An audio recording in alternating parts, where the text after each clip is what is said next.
උත්සව සමය වෙනුවෙන් අතිරේක ප්‍රවාහන සේවා මේ වන විට ක්‍රියාත්මකයි. මේ අවුරුද්දේ ආපිකෝ මැට්‍රස් සඳහා 30% දක්වා සුවිශේෂී ඩිස්කවුන්ට් එකක් ආපිකෝ සුපර් සෙන්ටර් සහ ආපිකෝ ඩේලිස් වෙතින්.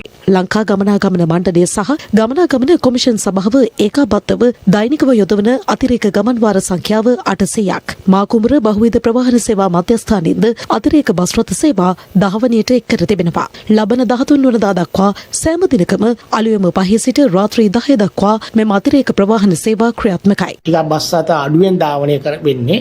මොකද හේතුව මගී ජනතාවගේ දැඩි අඩුවක් තියෙනවා. ඒකට හේතුව තමයි අධික රශ්නය.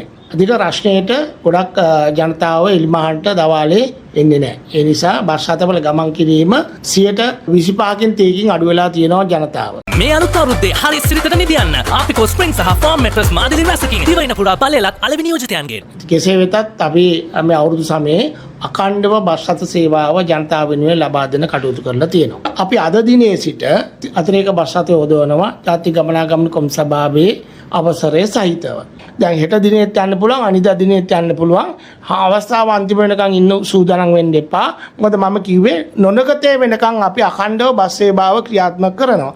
මේ අතර අලුත් අවුරුදු සමයේ ගම්බිම් බලා යන සහ ආපසු පැමිණෙන මගින් වෙනුවෙන් විශේෂ දුම්රිය කිහිපයක්ද දහවනයට එක් කිරීමට නියමිතයි. හෙට සිට ලබන 19 වනදා දක්වා එම සේවාවන් ක්‍රියාත්මක කරන බවයි දුම්රිය දෙපාර්තමේන්තුව ප්‍රකාශ කළේ.